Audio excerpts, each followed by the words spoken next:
President Bashar আল আসাদের পতনের পর সিরিয়ায় একের পর এক হামলা চালিয়ে যাচ্ছে ইসরায়েলি বাহিনী। ইসরায়েলের একটি নিরাপত্তা সূত্র স্থানীয় মিডিয়ায় বলেছে, আসাদের পতনের পর ইসরায়েলের বিমান বাহিনী সিরিয়ায় সর্ববৃহৎ অভিযান চালিয়েছে। সিরিয়ার দুইটি নিরাপত্তা সূত্র বলেছে, সোমবার 9 ডিসেম্বর সিরিয়ায় অন্তত প্রধান 3টি বিমান ঘাঁটিতে ইসরায়েলি বিমান বোমাবর্ষণ চালিয়েছে। এসব বিমান ঘাঁটিতে সিরিয়ার কয়েক ডজন হেলিকপ্টার ও বিমান ছিল। সূত্র জানিয়েছে, সিরিয়ার উত্তর পূর্বাঞ্চলে কামিশলি বিমান ঘাঁটি, হোমসের শিনশার ঘাঁটি এবং দামেস্কের আকাবা বিমান ঘাঁটিতে হামলা হয়েছে।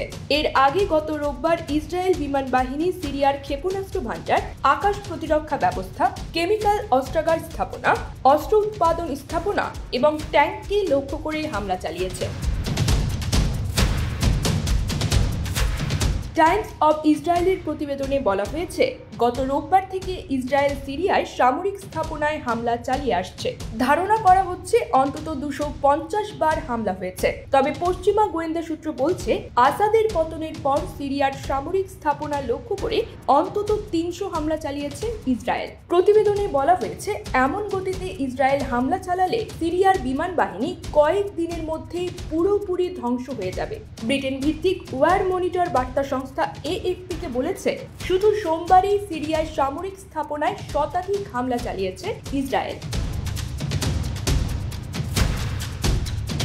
সিরিয়ান অবজারভেটরি ফর হিউম্যান রাইটসের প্রধান রামি আব্দুল রহমান AFP-কে বলেছেন, আজকে ইসরায়েলি যুদ্ধ বিমান সিরিয়ায় শতাধিক হামলা চালিয়েছে। যেসব স্থাপনায় হামলা চালিয়েছে তার মধ্যে বার্জা সায়েন্টিফিক রিসার্চ সেন্টার আছে।